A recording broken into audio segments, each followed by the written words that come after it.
Hello and welcome back to Banner Saga. The Banner Saga. Anyways, of course there's no saving in this game, as I said before. So, yeah.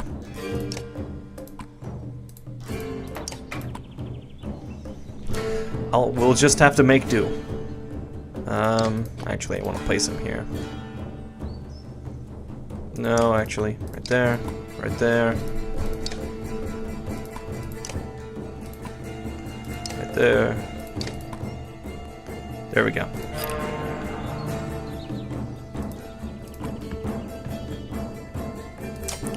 Attack. Basic.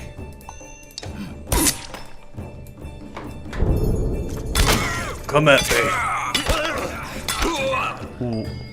Wait, what?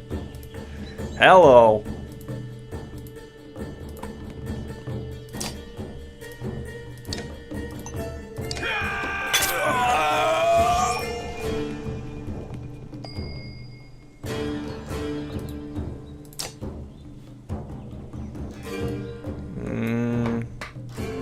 If I move up 2 squares and move behind him, then I should be able to hit her.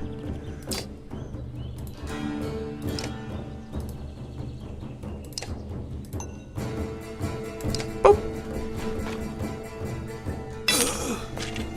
Nice.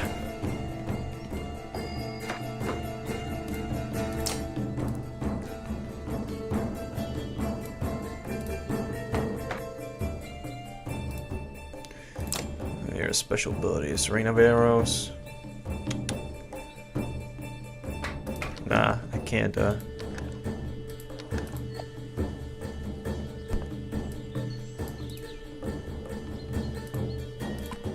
I can move, but I can't really hit anyone.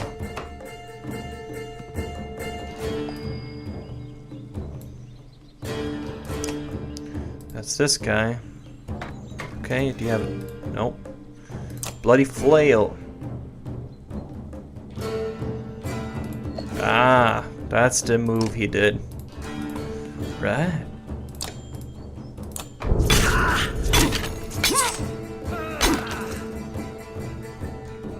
The crazy move. Troll. Please.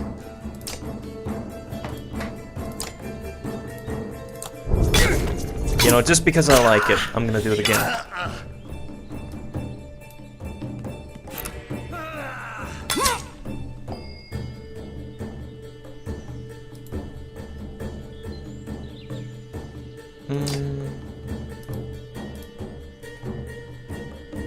Really? Then we'll do that. No problem.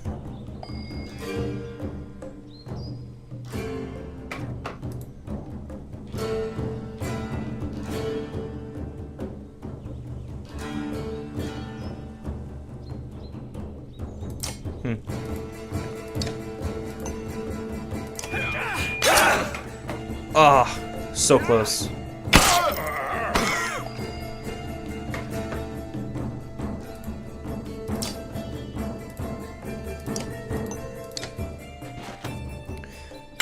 Goodbye.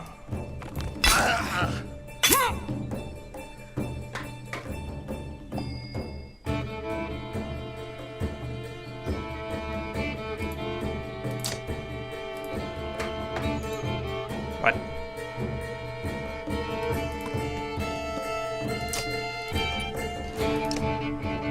Boop.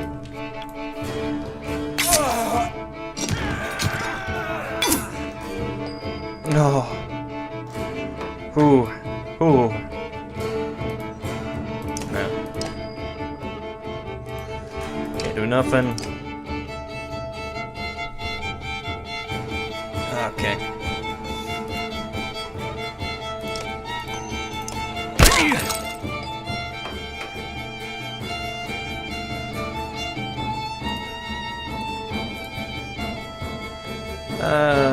It's better to just run away.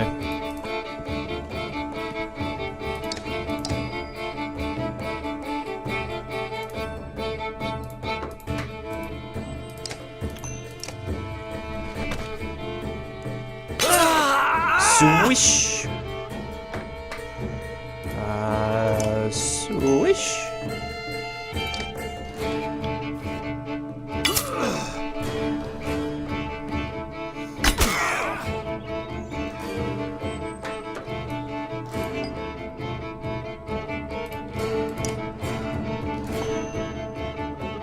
I kind of want to finish him off with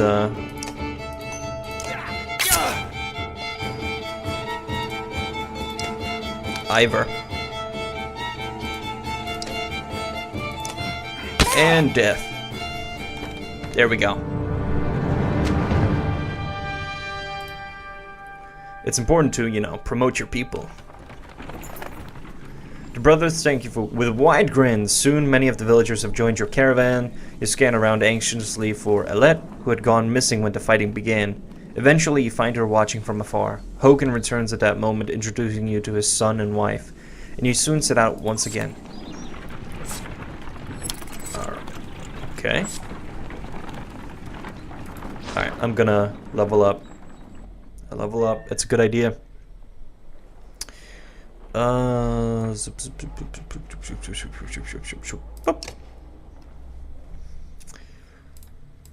to promote you.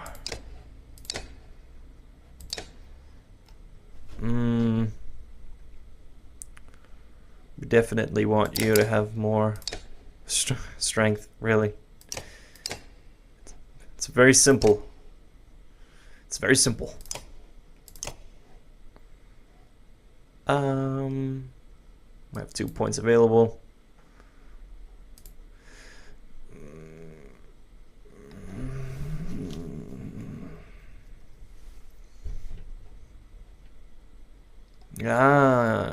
Exertion.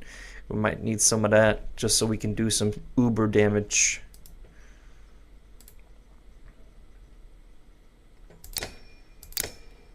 Like that.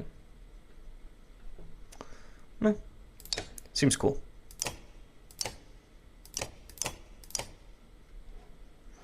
Right.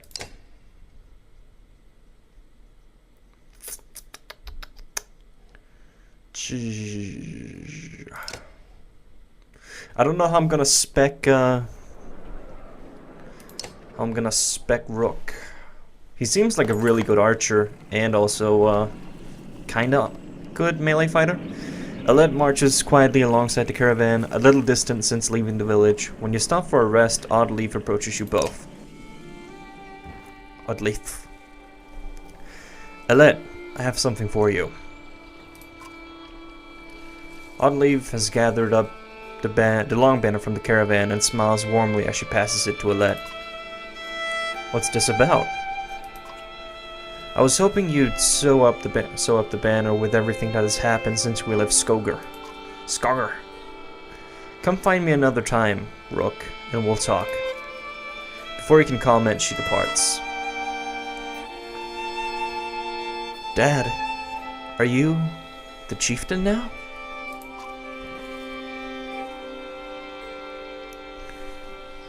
I don't know. Oh. Then that means you're both quiet for a moment while Alette unfurls the banner. Oddleif has been teaching me how to sew. Words! She speaks pretty highly of you. Can we read the part about Mom? You nod. On the banner has been sewn the story of the families who have lived in Skogar throughout the years, just as it's done on every banner in every town. I wish she was here, but I'm kind of glad she isn't. The section of the banner about your family is short, but Alette has been sewing in colorful designs. Why do you say that? So she doesn't have to deal with all of this. Dredge, leaving home, and... Why'd you have to kill those men in the village? I mean, if it's okay to ask.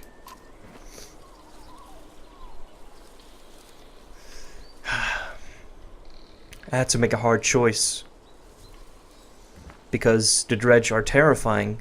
Every time we have to fight them, I just want to run, but I don't want to kill a person. Please. Are you mad at me?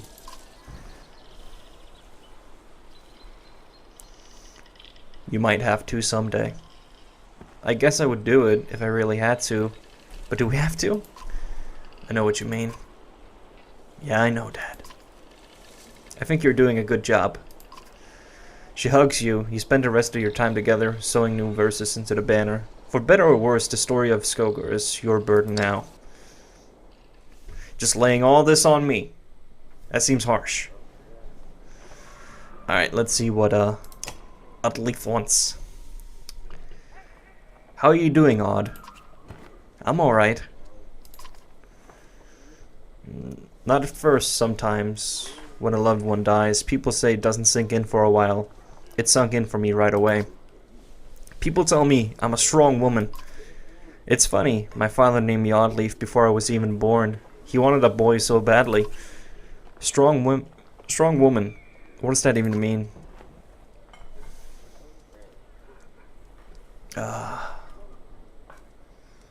People look up to you. Don't take this the wrong way, but I don't want to be known for handling my feelings. If I feel nothing about my husband dying, people think I'm strong. If I cry because my insides feel like they're on fire, I'm weak. Why does that feel so backwards? I'm sorry, Rook. It's been hard.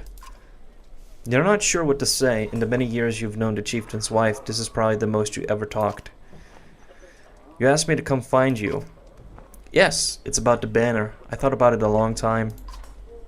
He asked me to give it to you, you know, if something happened.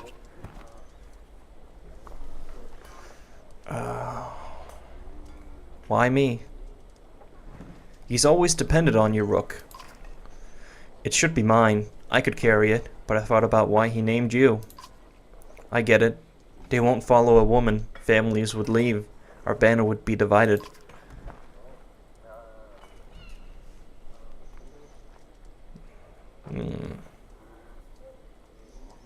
I would vouch for you. Come on, Rook. This isn't a time for pretend. It's not just about our small town. What happens the first time we need something from another clan? How will that go? And the first time someone thinks they can take advantage of us. I think this is what has to happen. Maybe this is what it means to be a strong woman. She looks sideways, eventually giving over a timid smile. I'm not sure if that's the dumbest thing I ever heard or the sweetest. Listen, I know I dragged this out. The truth is, my husband and I could never have a child. I don't want our banner to end here. It'll be safe with you and Alette. I know you're going to take care of her. She puts her hand on your shoulder as she heads back to camp. Sweet. Ouch.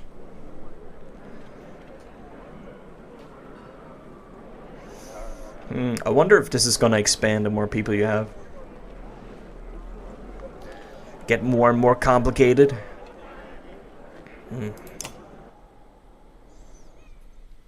Who knows? And if the caravan is just going to fill the whole screen. At a small split in the trail, a few fighters stop to speak with you, each carrying a single pack. We recognize this place, one man says. Spent several years here with some kin. If they're still around, we have to warn them of what's coming. With luck, we'll find you again in less than a week.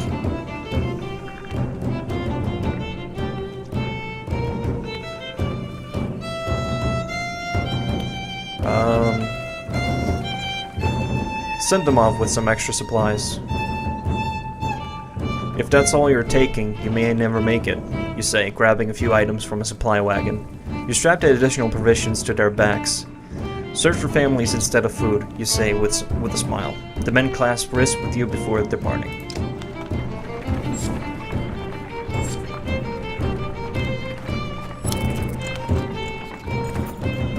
Complaints of rafts and other excessive drinking have resurfaced. This time the man stumbled over some tent ropes, pulling the snagged canvas through a campfire, nearly setting a supply wagon aflame.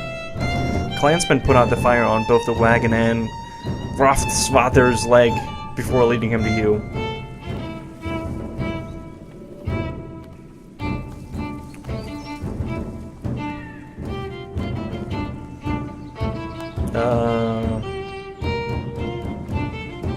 This man drinks nothing but water from now on. Ravnsvatr groggily agrees, slurring his way through promises to quit being such a nuisance. Many of the onlookers snort and roll their eyes, but go back to their business. Somehow you doubt it will be long before Ravnsvatr manages to find another drink, whether you'll allow it or not. I mean, what can I do? Just off with his head? Just off with his head? Dredge! Shouts a man from the back of the caravan. It's Ravnsvatr, the unabashed drunk staggering toward you, looking not entirely sober. He screams again, pointing to the trees in the distance. Fear races through the caravan as fighters pull their weapons. Scouts return with no sightings, and furious men surround Ravnsvatr.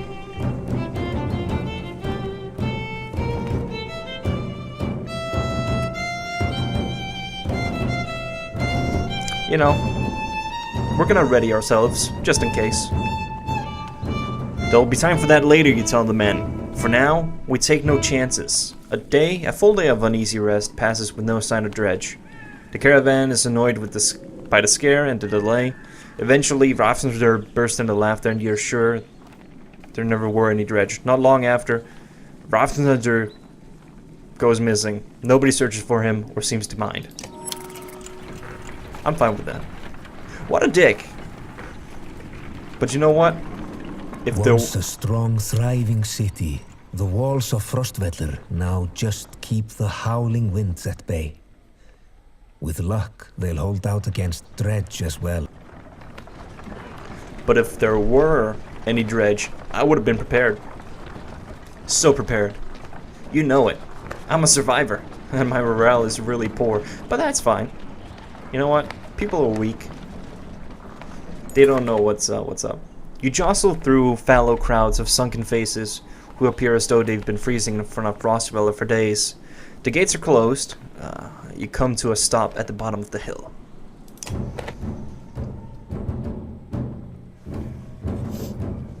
This is not looking good. Why are there so many people in the fields? We can't stay outside in the open like this. Oddly finds you amongst the many refugees. Rook, I just talked to some of the women here. Nobody's being let into the city. Why? It's overrun with Baal from Bloodsbalker, Greyhorn, people from Bitra, all the nearby villages. The Dredge are everywhere. And the chieftain of Frostvellir has locked himself in his great hall. That's when the gate closed. That's when they closed the gates. When the Dredge come, these hills will turn red. We have to get in there.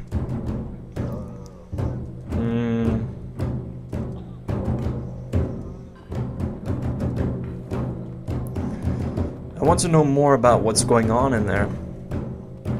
I see a lot of people gather around rest houses and the gates. We could find out what they know. How would we get in anyway? They closed the gate. I can get the gate open. Let's see if there's any other way before we start breaking down gates. I wasn't going to break it. Just push really hard. Oh, Ivor. You gun, you son of a gun. You duder. Okay, rest. You spend a whole day at the rest houses. Everyone just gives you the same story. The chieftain just shut himself in his great hall and closed the gates.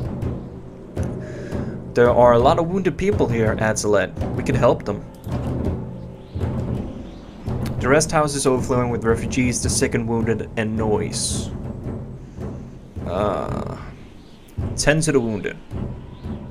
Let and Notley spend the day along with others in your caravan treating wounds, most of which came from archers at the gates. I overheard from one woman that the city has been sending carts with food around, Oddleaf tells you. Could be a way in, Ivor replies. Next time they send a cart, we bring it back in. Oddleaf protests. Aside from leading to a fight, it would probably mean no more food for the refugees.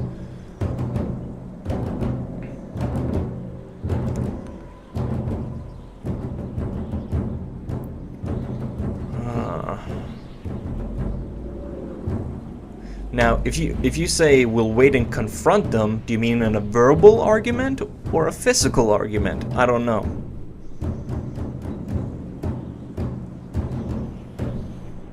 I'm gonna assume a verbal argument. Keep your swords down until we need it, you tell Ivor. We'll make a deal unless they're looking for a fight. Early the next day, you spot another cart leaving the gates of the city. After they've thrown their scraps to the refugees, you approach. No problem. Stop. My friend wanted to talk to you. It's not what I wanted. Think I can guess why. If we knew there were more fighters in Val out here, Ekel might have brought you into the city.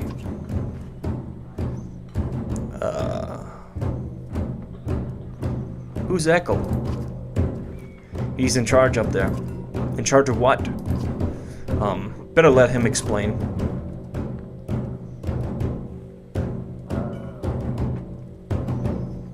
Fine, let's go. He nods. You follow him back up to the gates where they open the doors for you. A man clad in black approaches you as you step inside. What in the depths is this? The man orders his guard to get the doors closed again before more refugees notice. You said you wanted fighters? You heard about the chieftain? We heard he's hiding out in the Great Hall. Oh really? Think you mean hiding out in a grave? He's eating worms, if that wasn't clear. What happened in here? Soon as they heard Dretch were coming, anyone who couldn't swing an axe got one to the head. That's the short story anyway. At least 3 clans in here warring over turf and food, and the worst are the godforsaken Val. He eyes Ivor and shrugs with exaggeration, as if simply stating the obvious. We're in more danger here than out there. Look, I was in charge here before things went to crap. You've got some people who can fight. You've got your own Val. That counts for something. I can keep your flock safe in the Great Hall. You fight for me, and it's to take back Frostweller. I don't take sides. Too hard to tell when the good guys have become bad. Fine. Cut these sheep loose and watch your own asses. What do I care? All I want to do right now is get out of the damn streets. Think carefully about what you want.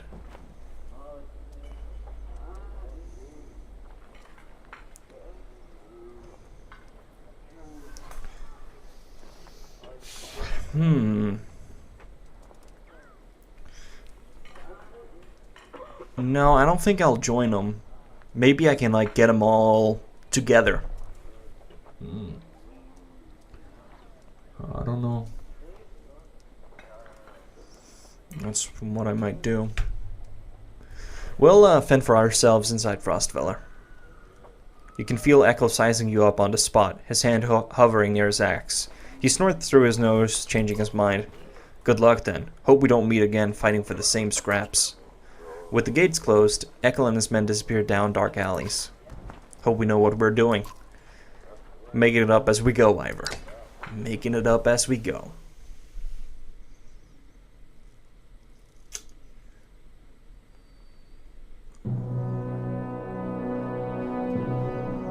I guess we're going back to Ubin. One would suspect.